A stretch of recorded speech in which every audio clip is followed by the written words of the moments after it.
Bienvenidos. Hoy vamos a explorar las claves de la Guerra Civil Española, basándonos sobre todo en el análisis del historiador Julián Casanova.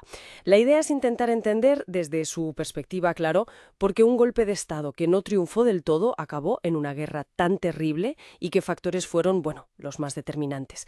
Si te parece, empezamos por el principio, por ese momento crítico. Julio de 1936. Un sector del ejército se levanta contra la Segunda República. Su plan era tomar Madrid, tomar el poder rápido, pero Fracasa. ¿Por qué dice Casanova que ese fracaso inicial es tan importante? pues mira, Casanova subraya que ese fracaso, digamos parcial, es absolutamente fundamental. Es que no se consigue un control central inmediato por parte de los sublevados. Pero, ojo, la República tampoco es capaz de aplastar la rebelión completamente. ¿Y eso por qué? Propio ejército, de la Guardia Civil, las fuerzas de asalto.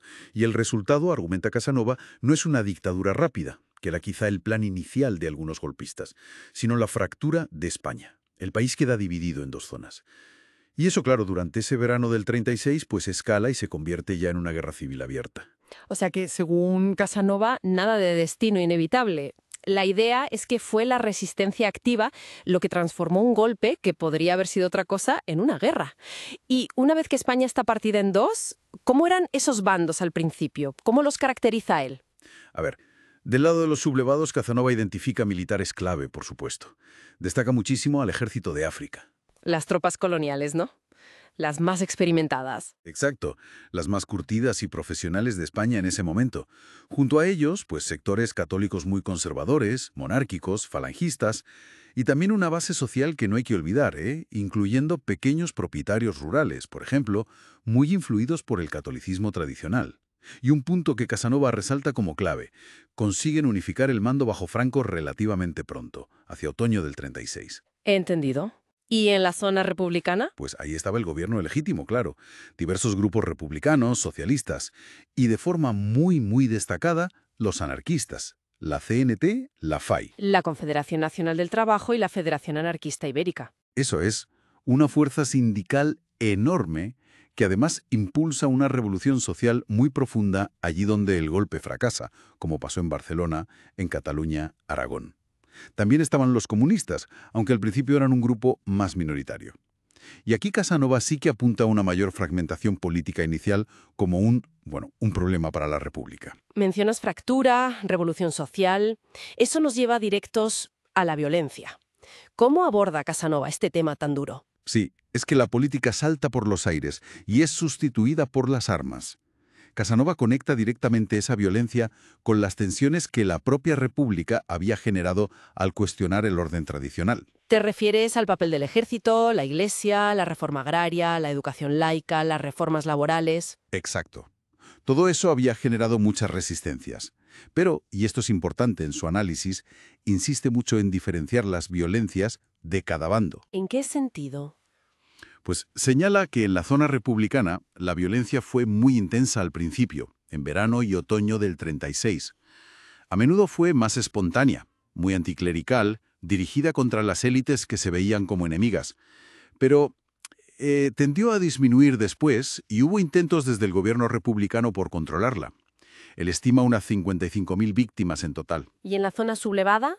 Ahí Casanova describe una violencia diferente, más sistemática, planificada desde la cúpula militar, muy ligada a la propia conquista territorial, lo que él llama terror caliente, como una herramienta para asegurar el control de las zonas ocupadas.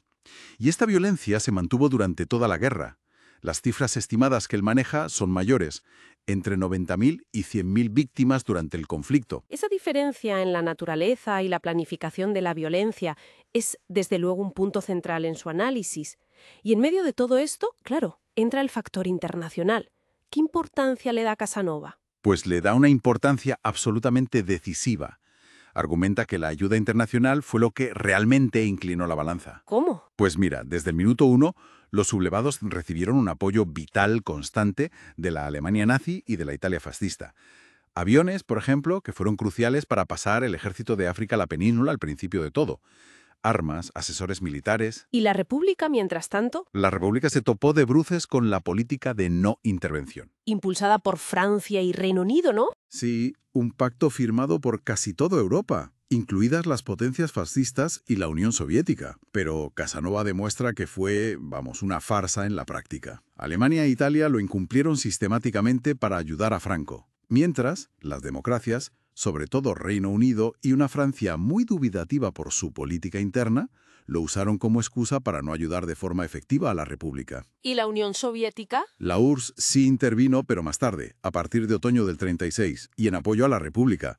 Pero Casanova concluye que su ayuda, que además tenía sus propias condiciones y fue menos constante, pues no pudo compensar el enorme y continuo apoyo del eje a Franco. Entonces, si tuviéramos que resumir la explicación de Casanova sobre por qué ganó Franco, ¿cuáles serían los pilares fundamentales? Pues Casanova lo resume básicamente en, primero, una mayor unidad de mando, tanto militar como política, en el bando sublevado. Segundo, contar con el ejército más profesional y experimentado, que era el de África.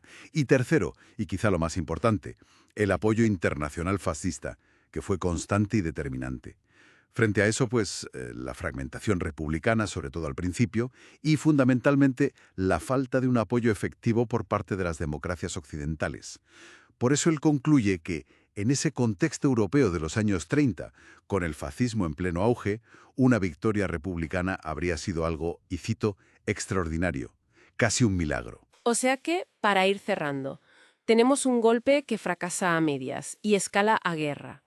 Una España partida, una violencia terrible con lógicas distintas en cada zona y una internacionalización que, según el análisis de Casanova, fue el factor más desequilibrante y lo fue a favor de los sublevados. Exacto. Y Casanova siempre insiste en algo importante, diferenciar este tipo de análisis histórico, riguroso, que busca la complejidad, las causas profundas, que huye de simplificaciones. Diferenciarlo de los usos que a veces se hacen del pasado desde la memoria familiar o, bueno, desde la política directamente. Usos que tienden a seleccionar, a simplificar los hechos para construir narrativas más, digamos, cómodas o interesadas. Pues nos queda una reflexión final interesante, creo, para darle una vuelta. ¿Cómo nos ayuda a entender estos elementos que destaca Casanova, la resistencia inicial, la fragmentación republicana, pero sobre todo el impacto decisivo del contexto internacional, a cuestionar, a desmontar quizá esas visiones demasiado simples o blancas y negras de la guerra civil que a veces todavía escuchamos?